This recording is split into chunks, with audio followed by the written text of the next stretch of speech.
Welcome to the Quotive Corner. Today's quote comes from a poem written in 1894, and it is one of those rare lines that manages to be simultaneously a statement about wolves, a statement about teams, and a statement about the fundamental tension between individual and collective that every human organization has been wrestling with since people first decided to work together.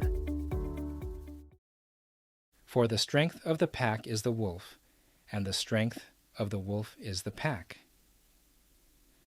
That's Rudyard Kipling from The Law of the Jungle, a poem embedded in The Jungle Book, published in 1894. The fuller passage gives the line its proper weight, and I quote, "Now this is the law of the jungle, as old and as true as the sky, and the wolf that shall keep it may prosper, but the wolf that shall break it must die. As the creeper that girdles a tree trunk, the law runneth forward and back. For the strength of the pack is the wolf, and the strength of the wolf is the pack." Kipling was a British author and the first English-language writer to receive the Nobel Prize in Literature, awarded in 1907. His relationship with colonialism has made his legacy complicated in ways worth acknowledging, but his best work, including this poem, contains observations about collective life and interdependence that transcend the era in which they were written. Now, on to the quote. What makes it structurally remarkable before we even get to what it means is the way it's built. It's a chiasm, the same device we saw in a past episode with Zig Ziglar's observation about greatness and starting. Here, the first clause and the second clause are mirrors of each other, with the subjects swapped. The strength of the pack is the wolf. The strength of the wolf is the pack. Each one makes the other true. Neither is prior. Neither is more fundamental. They exist in a relationship of mutual dependence so complete that trying to resolve which is the more important, the individual or the collective, is precisely the wrong question. That's the insight Kipling was after, and it's a genuinely difficult one to hold because most of the frameworks we use to think about individuals and groups tend to privilege one over the other. The individualist frame, dominant in much of Western culture, and particularly in American life, says that the collective is only as strong as its individuals, that the quality of the team is determined by the quality of the people on it, that what you need to build a great organization, a great team, a great community, is great individuals, and that when you have them, the collective strength follows naturally. By this logic, you develop individuals and the collective takes care of itself. The collectivist frame says something different, that individuals are only as capable as the systems, cultures, and communities that shape them, that the lone wolf is a myth, that what looks like individual brilliance is almost always the product of an environment, a team, a tradition, a network of support and challenge and opportunity that the individual did not create alone, that you cannot separate what a person is from what the collective made them. Kipling's chiasm refuses to choose, and biology backs him up. A U.S. Geological Survey study of wolf packs in Yellowstone National Park confirmed exactly what the poem intuited, that both the individual wolf and the collective pack depend fundamentally on each other, that individual strength drives the pack's effectiveness in ways that cannot be separated from the pack's structure, providing conditions for individual wolves to develop that strength. The interdependence is real, measurable, and complete. Think about how this plays out in human teams and organizations.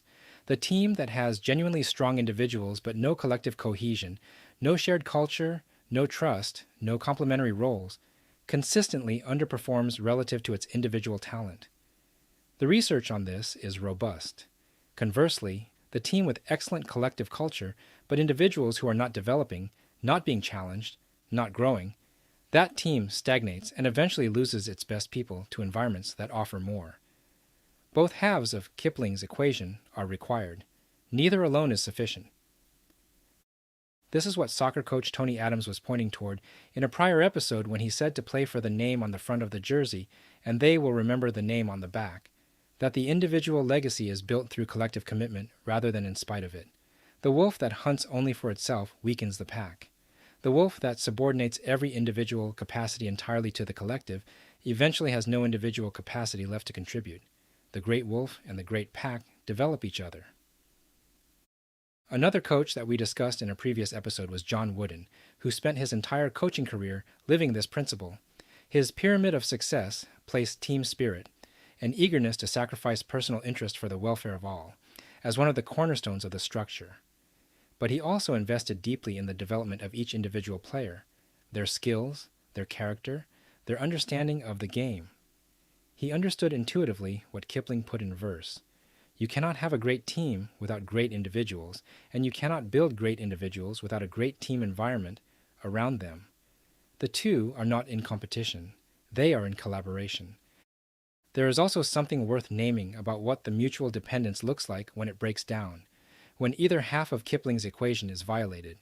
The individual who takes from the collective without contributing to it, who uses the team's resources, reputation, and support structure while pursuing only personal advancement, weakens everyone around them. The collective that uses individuals without developing or honoring them, that extracts performance without investing in the people performing, produces burnout, resentment, and the loss of exactly the people it could least afford to lose. Both failures are common. Both are named by the chiasm, which requires the relationship to run in both directions simultaneously. The USGS study also noted something Kipling might have appreciated. Wolf packs are fiercely intolerant of their neighbors, their rivals.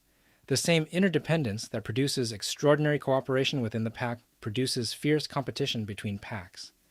The strength that the individual draws from the collective and returns to it is not unlimited in its extension. It has a boundary, and that boundary defines who is in the pack and who is not. This is neither good nor bad by itself. It is a feature of the structure of interdependence, worth knowing as you think about which packs you belong to and what you owe them. Now, the honest counterpoint, because this show doesn't skip it. The pack can also be a constraint, the individual whose gifts exceed the current capacity of the collective around them, who has developed beyond what the pack can use or support, faces a genuine tension that Kipling's line, taken alone, doesn't fully address. Staying in a pack that cannot develop you further is not always the right answer, even if you feel loyalty to it. Sometimes the right move is to find a different pack, one whose demands will pull you further than your current environment can. The strength of the wolf is the pack, yes, but it also matters which pack. Kipling wrote this as part of a code, the law of the jungle, that governed the community of animals in Mowgli's world. The law's purpose was exactly what this quote describes: to make clear that the individual and the collective are not adversaries but partners, each depending on the others flourishing for its own. That law, as old and as true as the sky, has not changed much in the century and a quarter since Kipling wrote it. Thanks for spending a few minutes here at the Quotive Corner. If this one made you think about the packs you belong to and whether the relationship is truly running in both directions, that's worth some honest consideration. I'll leave you with this thought. Wisdom isn't in the quote, it's in the reflection. I'm looking forward to seeing you in the next episode.